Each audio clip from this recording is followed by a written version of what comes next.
Okay, we have started recording. Great. So shall we get started, Pari? Yes. Okay. And Thank you. Thank you for the invitation. I have to say that you've been really very professional about Spark Ed and the entire program. So thank you so much. And I mean, it's my honor to be talking to you guys after I moved back to India from the US. So look at that, huh? Life is full of surprises. I never got a chance to talk to high schoolers in Austin when I lived in Austin for 10 years. And moving back to India made that possible. All right, so my education, my career has spanned two countries, two continents. I was born and raised in India, moved to the US, and now I'm back in India. So let me tell you what I know about the science and medicine and building an international career, and I hope it's helpful. Also, I'm very open to questions. I prefer it that way actually. So please keep typing questions in the chat window and we can keep taking them. I'm happy to stop and take questions. All right, so I'm Karishma and this is where my story began. It was 1980s in India. Uh, I, I was the first child and we are two sisters and those are my parents right there. So I have to say that I was very fortunate to have a very privileged and charmed childhood. Just, two girls. My parents were very comfortable. We grew up in a very you know well a comfortable suburb in Mumbai. And if you see, Mumbai doesn't in 1980s doesn't look very different from Austin, Texas in the 1980s, probably, if you go back to see older pictures. So that's the starting point to connect on.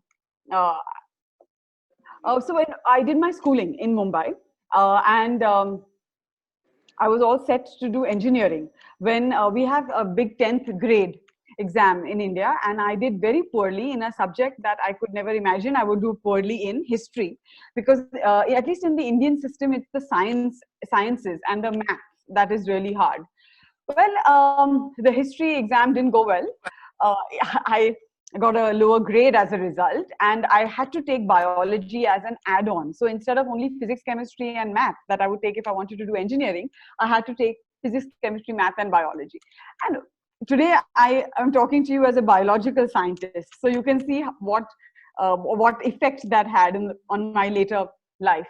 So during my 2 years, that is my 11th and 12th grade, with physics, chemistry, math, and biology, I realized that I don't think I had a natural inclination for math. I actually struggled with it. However, very close to the medical entrance exams, and I know you have a equivalent version in Texas, of the medical entrance exams. I discovered I enjoyed biology. I was fascinated by biological illustrations of the human body. And I told my parents a few months before the exam that I think I want to try and do medicine.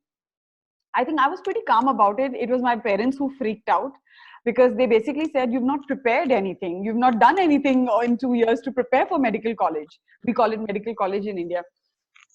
Anyway, I gave the entrance exam. I think it was because of the last minute preparation, but I had a few limited options of medical colleges. So this is the state of Maharashtra. It's possibly a little smaller than Texas, if I'm not mistaken, or the same size. It's a big state. And Pune is here in Western India. And at that point, I was in Mumbai, which is a coastal city.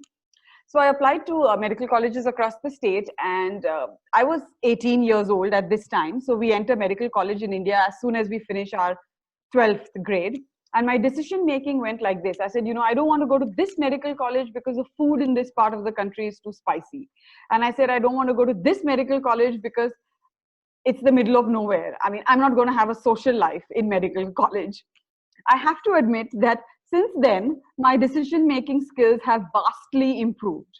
So you can trust me on that.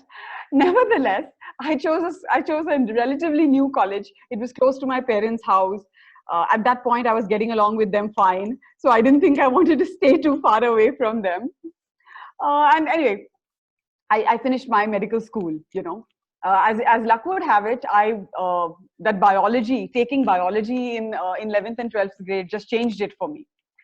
And then I did my internship 1 year at a bustling government hospital in India. And just to give you a perspective of this, I mean, these wards, these hospitals are crowded to the brink. Even sardines in a container is an underestimation of what the situation is like. So the wealth of experience I got from simply working here was tremendous. And we also had around this time a rural posting, you know, where you have to go to underserved parts of India. And that was in a pilgrimage, like a holy, a religious place close to where I lived. And we had hordes of pilgrims and health issues associated with water contamination. And so it was a lot of experience.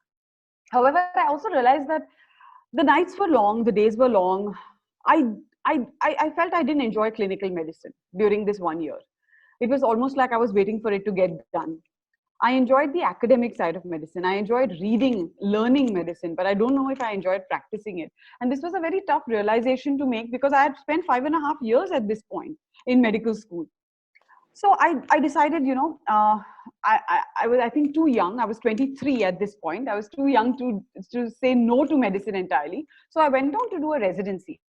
And in India, when you do a residency, you get another doctoral degree. So this I got at a very prestigious institute, again, close to where my parents live, at the Armed Forces Medical College, which trains doctors for the Indian Army. You know, it's something like, if you've heard of Walter Reed Academy in the US, right? It's something like that, right? It trains doctors primarily to join the Indian Army. I did a clinical microbiology residency. So this is infectious diseases. And we're talking of the whole range of infections, guys. This is a tropical hub. So we have malaria, filaria, cholera, tuberculosis. I mean, name it. Can you name some other tropical infections? You can just type it into the chat window. What else? What else have you just heard of? Like, oh yeah, that happens in that part of the world. Like, we don't deal with that stuff. We were dealing with that stuff. So what else? Malaria, filaria, tuberculosis, cholera, salmonella. COVID is not only tropical, guys. COVID is even in the United States. So that I disagree on. I won't take that. I won't let the tropics take the blame for COVID.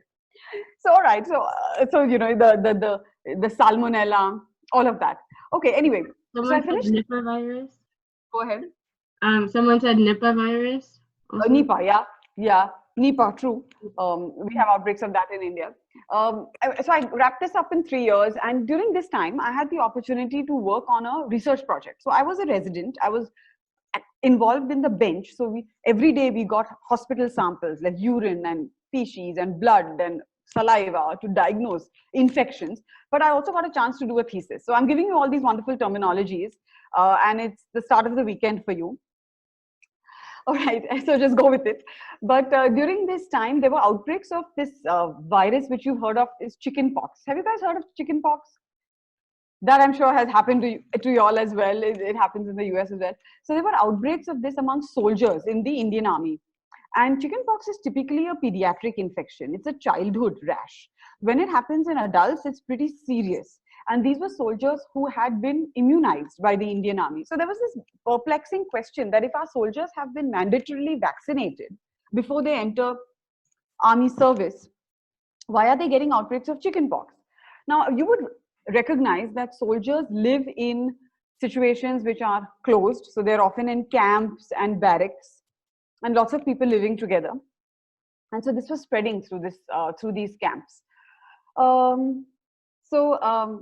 I was given the task through my MD thesis to genotype varicella or chickenpox strains in India. So this was the kind of ideal project for a microbiology resident. You know, this project started at the bedside. So I went to the wards every day, and from the vesical rashes, from these rashes of these patients, I collected fluid. The fluid is full of virus that is multiplying. So I extracted the DNA, I amplified it. So, you know, you've heard of polymerase chain reaction. And I applied certain genetic tools to distinguish clinical strains that were circulating amongst soldiers in India from the vaccine strain. Now, it's interesting for you to know that the vaccine that is used in India is an imported vaccine from a Japanese strain. And that Japanese strain is actually known as the Oka strain. So based on my genetic analysis, we determined that over 100 samples that we collected were different. They were all different from the vaccine strain. This had implications, much larger implications, to determine whether we are correct in using an imported vaccine, a Japanese strain-based vaccine, or should we develop an indigenous vaccine for Indian chickenpox strains. All right, so around this I got funded from it from the Indian Council of Medical Research. So as you can see, I kind of made this shift to research around this time, during my residency. I was fortunate. The American Nobel laureate, I received an award from him. I was very inspired at that point, and that's me, and that's the Nobel laureate. So I have proof to say that I have shaken the hand of a Nobel laureate. The first of the second I met. I'll tell you when I met the second one. Anyway, so this switch happened, and I was now at crossroads. I literally did not know what the next step in my career was. I was interested in research, but I had a background in medicine. And I had spent at this point 8.5 years in medical school and residency. I mean, not a short period of time. All right, so then major life changes happened. I met my husband through our parents. That's a different story. I don't want to shock you right now. But he was, you know what they say about Indians and arranged marriages, So we leave it for another time. Anyway, we are still married. If that's the only question you need to know, we are still married and we have a son. And more on that shortly. Anyway, so I got married and I moved to the US. My husband was he describes himself as your typical Indian engineer based in California. He was like, there's nothing unique about me. I'm the typical Indian guy who does engineering in California. I said, wow, that's quite a line to impress me. Nevertheless, I moved to the US in 2008 and I didn't know what I was going to do because my medical degrees were not recognized in the US. So I faced a situation where I would either have to requalify through the USMLE and do another residency, and this is already after 8.5 years of medical school, or I would do a PhD. I was certain that I didn't know that we are going to come back to India at this point. This is more than 10 years ago, right? I was certain that I wanted to have a doctoral qualification in the US. I was very clear about this because the job opportunities are completely different with and without.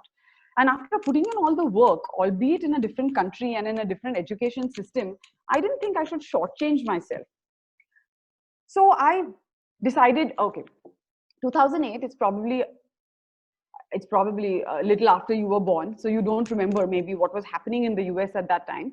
But there was this major global recession that hit. We were based in California, and all the UC system schools are funded on NIH and NSF grants, which are not open to non-American citizens. So though I had the qualifications and the degrees and the experience and the publications, there was no way for these UC schools to pay me. It was an interesting situation where I had all the expertise, but they couldn't pay me because the money had to be paid to a US citizen. And with the recession at that point, it was really hard to defend why you need to hire a non-US citizen for a job. So there was a professor at UC Berkeley who said, I understand your situation. Why don't you just work with me as a volunteer for a year? I will get your expertise, your work, and you will get my recommendation letter, which will help you get into a PhD program subsequently. It was a very tough decision for me because, like I said, I already had an MD, and after an MD to work for free is something it took me a while to come to terms with this, as well as the fact that I think not getting into a UC school eroded my self-esteem. I said, am I not good enough for UC Berkeley or Stanford or UCSF? What's wrong with me?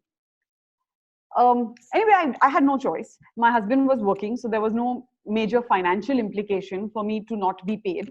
So I stayed on, and I stayed on for actually almost 2 years. In the first round, I applied only to California schools, and I didn't get a PhD admit. In the second round, my husband said, you know what, enough is enough. We've tried our best. This has not worked. And this has eroded your self-esteem. Apply everywhere in the US. Let us see, we'll move. So I applied second time around all over, from Raleigh to Boston to Texas, Austin, San Antonio, Houston. And it was actually all the schools in Texas that I got interview calls for the PhD program. It was Baylor, it was UT San Antonio, it was Texas Tech Lubbock, and UT Austin. Austin turned out to be a suitable place for my husband to move as well, because there is a pretty vibrant tech scene in Austin, as you would know. So, all right, we knew nothing about Texas. You guys are Texans, so I should be very careful about what I say, but Texas has a reputation outside of Texas. You know that. And when we told people we are leaving California, which is this Indian hub, every fourth person in California happens to have been from India. And I said, we're going to Texas. And they were like, what's wrong with you people? I saw you have your notions of India. Everyone thinks in India we still ride elephants and we dress like princes and we have tarantulas and snakes right now on my dining table. So we have similar misconceptions about Texas, you know, cowboys and boots, and I'll leave the rest to your imagination. Anyway, we moved, we took it on. We were married only 2 years, no kids, no kid. We said, let's see what happens, you know, it's just the two of us. How bad can it get? And it was fantastic. I told people when I moved to Texas that I'm going to be out of this place in 5 years, okay? I'm going to get this PhD and I'm going to be out of Texas. We ended up staying in Texas for 10 years. We bought our first house in Texas. And, you know, except for this COVID pandemic, this summer we would have been visiting Texas, which we are going to do next summer now. So I started a PhD at UT Austin in molecular genetics and microbiology. This is my advisor, Vernita Gordon. She's still at UT Austin. But there was this catch, you know. Vernita was a physicist and she was starting her lab in biological physics. And so far, you know my background. It was medicine, clinical microbiology. It was an interdisciplinary team, and I had never communicated professionally with physicists and chemists and engineers. One thing to be said about the Indian education system, it's pretty siloed. There is less cross-disciplinary talk as compared to what you see in the US. I took it on. I was her first PhD student. She was a new faculty. Interestingly, we had a lot in common. When I met her for the first time, I said, you know, I think there's one thing you need to know before you take me on as a PhD student. That is, I am, you know, I'm pregnant. I'm going to be a mother. And her response was, oh, that's fantastic. So am I. So we went through our first children, our pregnancies, pretty much together. And the joke between us was that no meeting towards the end of our pregnancy could last more than 10 minutes because one of us needed to use the restroom. Anyway, we had our children within 1 week of each other. And I truly believe that you can have it all. You know, I was here, an Indian immigrant woman doing a PhD in the US and choosing to have a child as well. So this is what I did during my PhD with Vernita. Given that it was an interdisciplinary lab, we studied antibiotic resistance and biofilms, which are these resistant forms of bacterial communities. One piece of my work showed that bacteria secrete ammonia, which shows up here as blue because it's alkaline. Bacteria secrete ammonia that could enhance the effect of antibiotics like tobramycin by altering the proton motive force on the surface of the bacterial cell. And the cell I studied here was Pseudomonas, which is a very common hospital pathogen in the US. So this is one piece of work. UT Austin was very proud of it. They published it. Second piece of work was to understand the effect of this interplay of alkaline products and antibiotics in the context of cystic fibrosis. So you probably know that cystic fibrosis is a very common genetic disease in Northern America and Europe. And one of the deficiencies is that of bicarbonate. There is a lack of this physiological alkali, bicarbonate. So patients with cystic fibrosis are given this replacement inhalational therapy. But bicarbonate is an alkali. And based on our previous work, we continued this work to find that bicarbonate actually worsens the biofilm susceptibility to antibiotic. It basically makes it less susceptible. So we informed people who are conducting clinical trials that maybe replacement bicarbonate is not a very good idea because patients with cystic fibrosis often have Pseudomonas infections in their lungs. So this is also a good piece of work, which I published during my PhD. I was very interested somewhere in the middle of my PhD about taking science across borders outside of the United States. I also came from India, so I had a very strong sense of commitment to put my expertise back into India. And recognizing this, Vernita gave me the opportunity to conduct a hands-on module at a science school in Italy for 2 weeks. So I traveled to Trieste, Italy. We developed a module, we conducted it, and you can see here the diversity of scientists from all over the world. And we published it as well. Finally, we did another piece of work where you could actually use optical tweezers, also called laser traps, to place and stamp bacteria. You basically play God. I used to say when I worked with tweezers, I'm playing God. I'm telling bacteria where exactly they should be. So here we've placed some green bacteria, and here we've placed another red bacteria, which is Staphylococcus aureus, and you can see them grow over hours and study some of their interactions. You know, you can actually play around with this. All right, so this was the end of my PhD. It was a crisp 5-year PhD, 5 years, 5 papers, and only 1 child. I didn't get carried away. 5 years, 5 papers, and 5 children. No way. So the PhD wrapped up in 5 years, and it was a moment of pride, for my family and my son, who was now grown up, to see me walk the convocation. And I proudly walked my convocation in a sari, representing Indian women who have earned PhDs in the US. Around this time, there was a big decision my husband and I chose to make, which was returning to India. Yes, I mean, I think it was a bigger decision than moving to Texas. But, we've kind of got into the habit of every 10 years, we make big decisions. Now I'm actually worried about what the next one is going to be. So when things were comfortable, all and moved to Texas. Now things started getting comfortable again in Texas. We decided to leave it all and move back to India. And I know in our community in South Austin, people were like, what are you doing again? It was unfathomable. We had a house, we had a whole life in Austin. We had built this over 10 years. And to even think of leaving all of that and moving back home. Also, honestly speaking, we visited India every year, okay? That's something we always do for 3 to 4 weeks. But visiting India for 3 weeks and choosing to move back to India are very different things. So I took my time over it. So I spent 3 years working as teaching faculty at UT Austin, where I taught microbiology lab and molecular biology lab. I also started planning my way back to India. So I applied for grants that would fund my work in India. I tried to get an understanding of the Indian ecosystem because it had been 10 years since I left.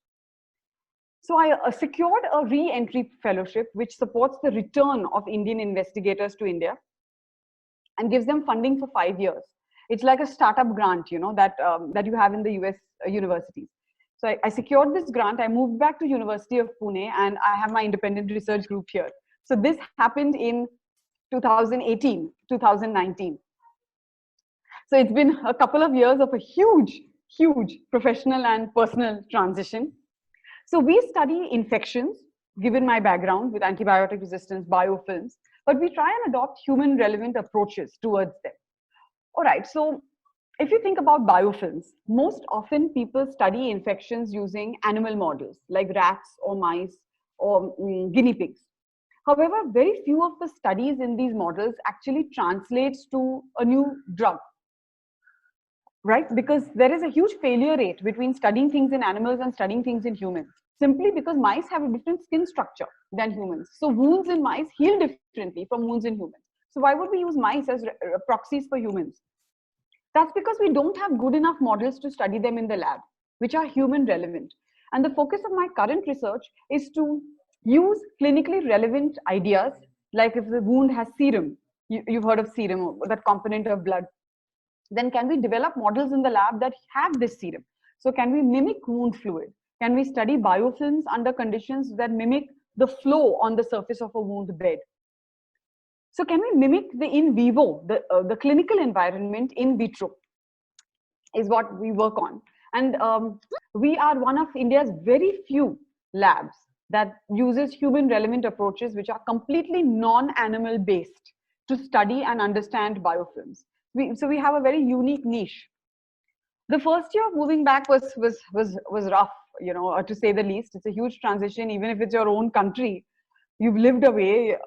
But I think I have my faith in Indian science, because in the second year, I got a second grant, which has now kind of established my group even more.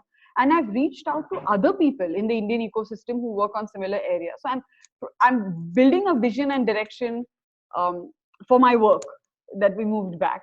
And we've already started publishing, which is a good sign. I think that's a good sign for any young research group. We have research associates, we have PhD students joining us. In my role in the university, I also have a very strong focus on teaching, because University of Pune is a large publicly funded university.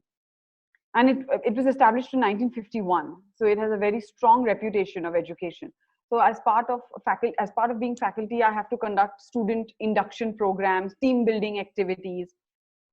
And I try to make the most of it, by publishing what I can. It also gives me a chance to connect with young people in India.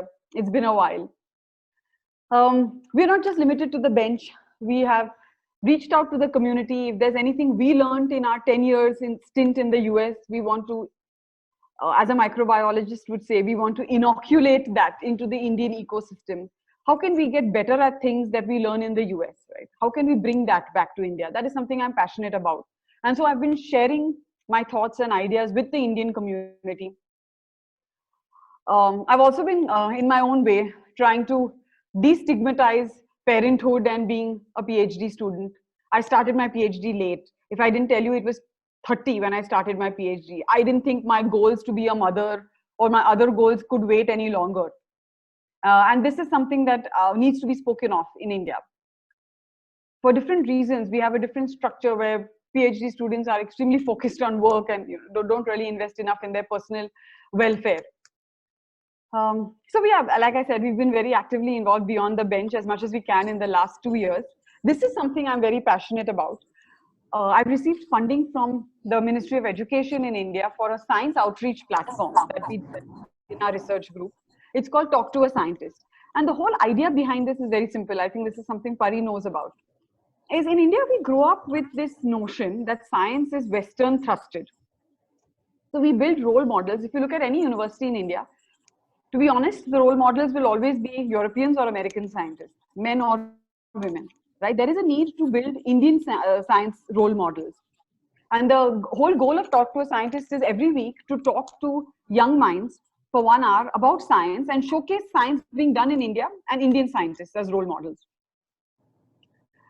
All right, so this is my work with Indian science policy, especially in the gender and equity domain, which I've had the opportunity to share my thoughts There's on. only 30 of Another us. thing that moving back to India has done is I would like to still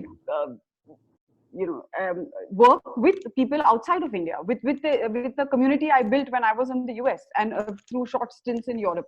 So we've built a society where we are networking with biofilm researchers all across the world. We are one of a kind society in India that never existed before. Okay, so we're continuing our international engagement in spite of moving back to India. And I think this is my last slide. I think there are two things I feel very strongly about. Well, the purpose of travel is to come back to your own country like it was a foreign land. And that's truly what happened to me after 10 years in the US. I came back to India like, oh wow, this is all brand new. And we're working to be the change that we can be in the scientific community in our country. So that's pretty much it. That's where I stand right now. And I'm absolutely open to questions.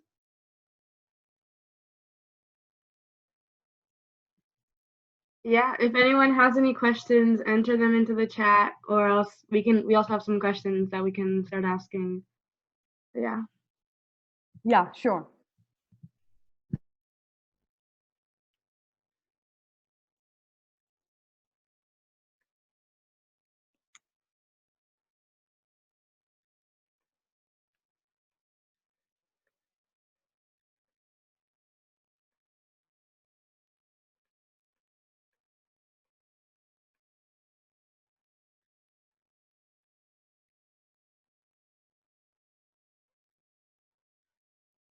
So the first, there are quite a few questions now. So Lilo asked, how did the approach for medicine differ in India and in the US? So the basic difference in India is we start medical school after 12th grade. We don't do undergrad. So in that sense, we start 5 years earlier than people start in the US. And also we get a basic medical degree, which you can practice on. You don't have to specialize. If you specialize, you get an additional degree.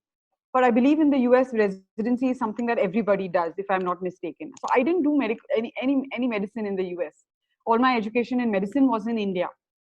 But I think the major difference is we started after 12th grade. We're very young. We're only 18. So Austin asks, besides struggling to be admitted, how did... Actually, it's been a great experience on that front, other than the fact that on paper, I had an Indian passport, so US funding opportunities, I was international, right? So I had to go in the international category of applicants. But other than that, I don't think there was any particular way it affected me differently, I've always been in very inclusive environments, and UT Austin was certainly one such one.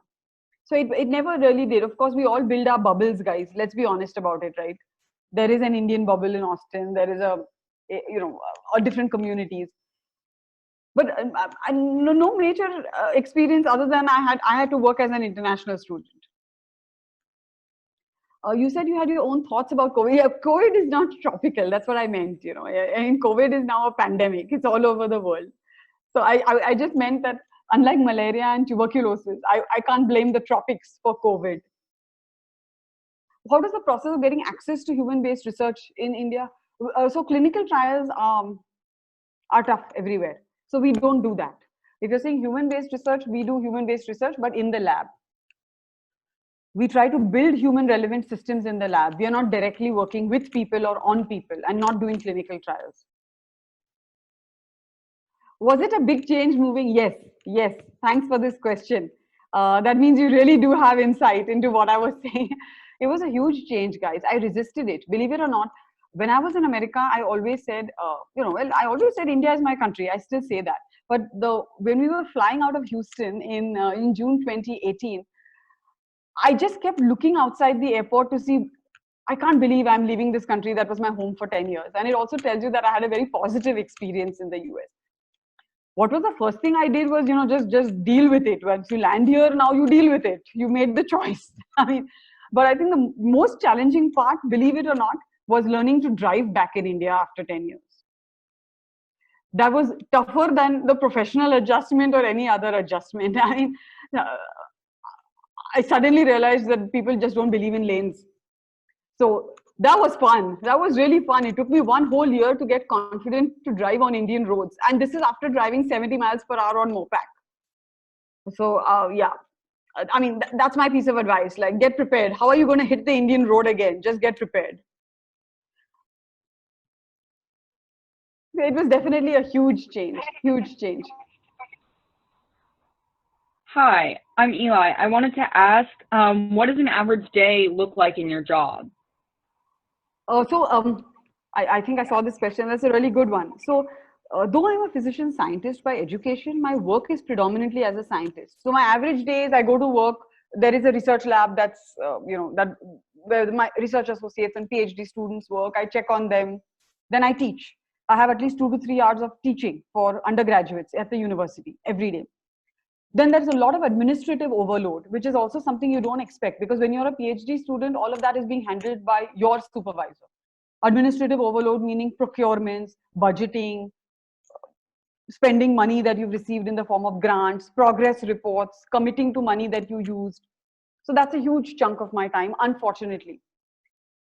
I would say it's major these things: guiding the research, teaching, and administrative work. I don't have the time to actually do the research, which is something I feel which is something I miss. There is a satisfaction of doing an experiment and seeing the result the next day, which I don't have time for. I simply don't have the time to do it.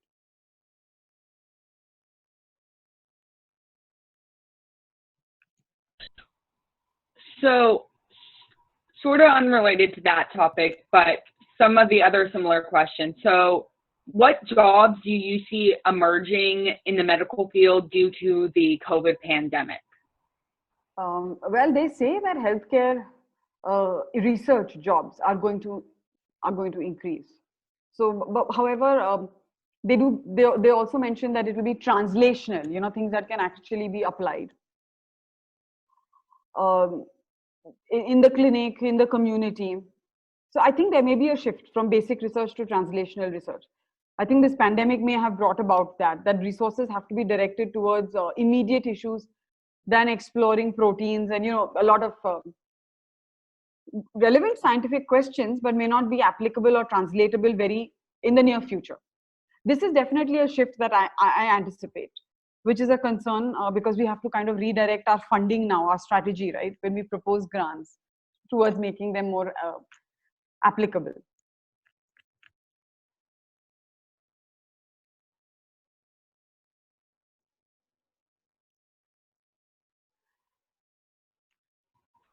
So also something I've heard from people who are doing research in a different field than you is that currently, wet labs or interacting with people is supposed to be, lower on the register due to like trying to prevent the spread of infection.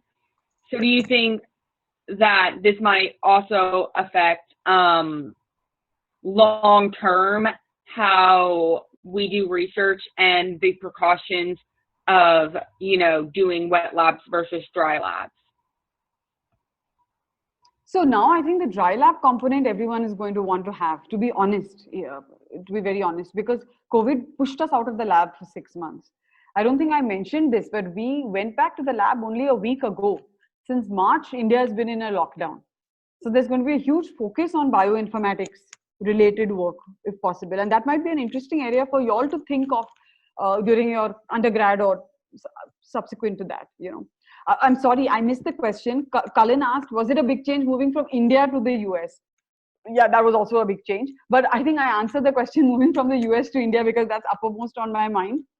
Well, moving from India to the US, I think in 2008, I first landed in San Francisco.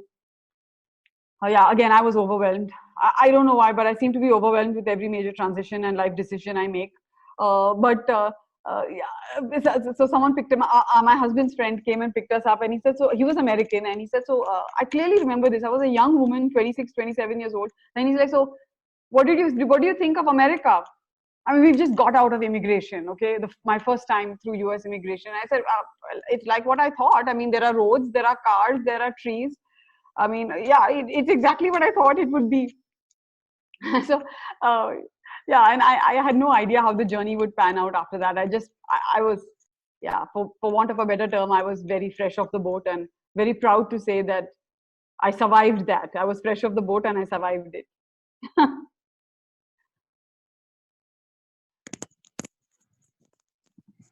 Dr. Kaushik, I think another question that many people had when they RSVP'd was like, what resources would you provide? Like, what resources would you suggest, or like, what would you suggest like high schoolers or college students to do or look into if they're not totally sure that they want to go into medicine, or like just like explore these fields?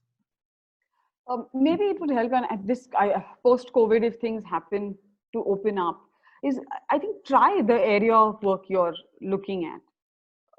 Just try it out through an internship or a short stint. Like for example, at UT Austin, I know there are labs that are open for like summer research internships, you know, where you can actually work with a PhD student during the summer. I have hosted some in the lab that I did my PhD with. I worked with a few, with some people who were close to finishing high school and wanted to see the next step. Maybe just experience it. We may like it, we may not like it, but it's even a 2-3 month experience is better than nothing at all.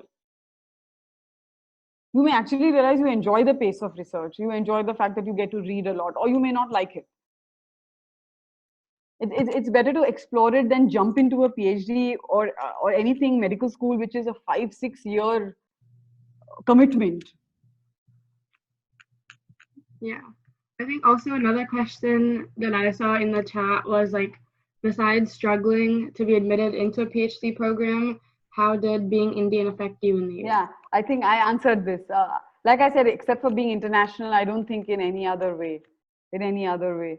Yeah, nothing much. I mean, people were always very curious. If people hadn't interacted with Indians, they were always very curious. They nicely asked. If you said, if I was traveling outside Texas and someone said, where are you from? And I said, I'm from Austin. They would say, oh, where are you really from? Initially, I used to get taken aback. I was like, what do you mean? But then I realized they just want to get to know you. And if you say, oh, I'm from India, then they'll make some connection about Indian food or yoga or something like that. So it was, I understood it. You know, initially it was it's obviously it took me aback, but I understood it, that it came from a very good place. And like I said, I came to Texas for 5 years. I stayed for 10 years. I mean, that should tell you what I felt about Austin.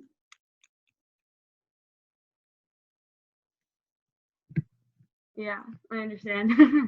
Yeah. Any more questions, anyone? You guys can, I guess, chat them or also just like unmute yourself and ask if you feel comfortable. So are you guys back in school now? Are you guys back? Oh, our school, I think, at least in Austin that I know, we're starting, or AISD, like, is starting on the 8th, so in 3 days, but I know, like, other districts have already started. Oh, right, okay. Yeah. So we are still out of school in India. We are all doing only online teaching, even at university. Yeah, wow, it's been 6 months, huh? 6 months of this. Yeah. Also, I think another question, I'm not sure totally how much you have this planned out, but like, what are your future plans for like any research or anything? Where do you see your lab going? I would like to continue doing what we do. I think we are only 2 years old. We maybe making some progress, but I would also like to be involved beyond just research. I think moving back to India, I have a lot to contribute from my American experience in science policy, science administration in India. And I would like to move that forward. So I'm already thinking of that to be the next step in my career. I don't think I can only be doing research as much as I love it. I think there's a bigger contribution I would like to make.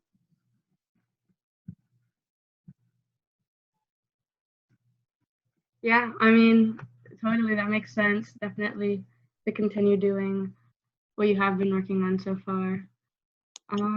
I think that kind of wraps up the questions. I'm All right. not sure if anyone has any else, but I think we've answered. It was really nice talking to everyone. And those of you who had your videos on, I could see you laughing.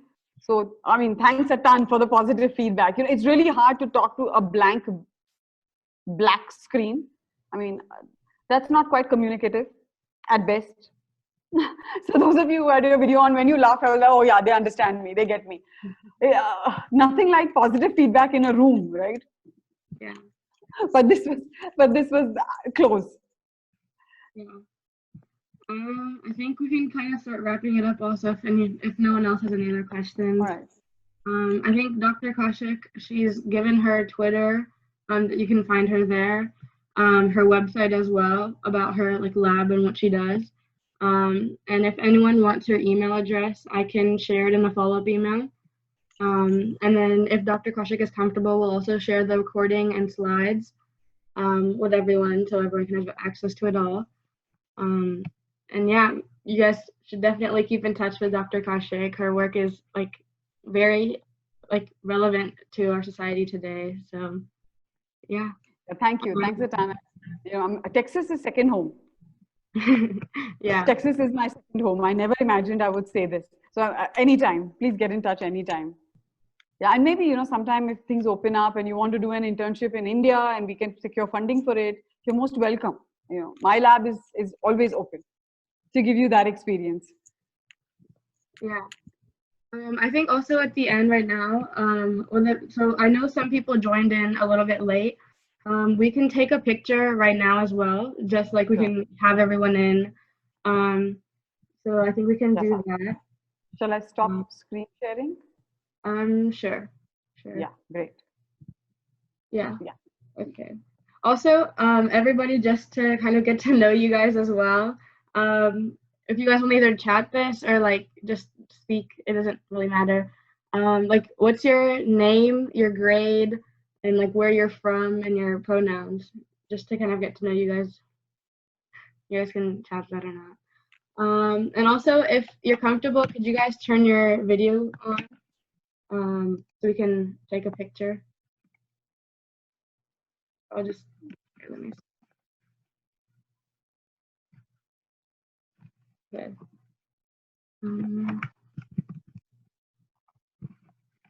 Okay, everybody,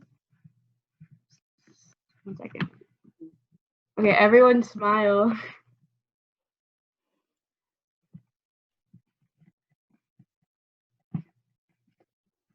So I think we're good.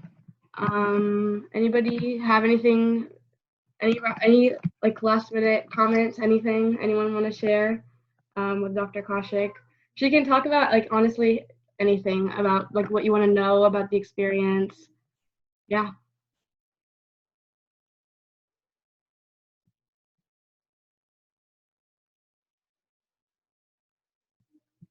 If not, I'll just share really quick about our upcoming events so that if you guys are interested, you guys can register for those.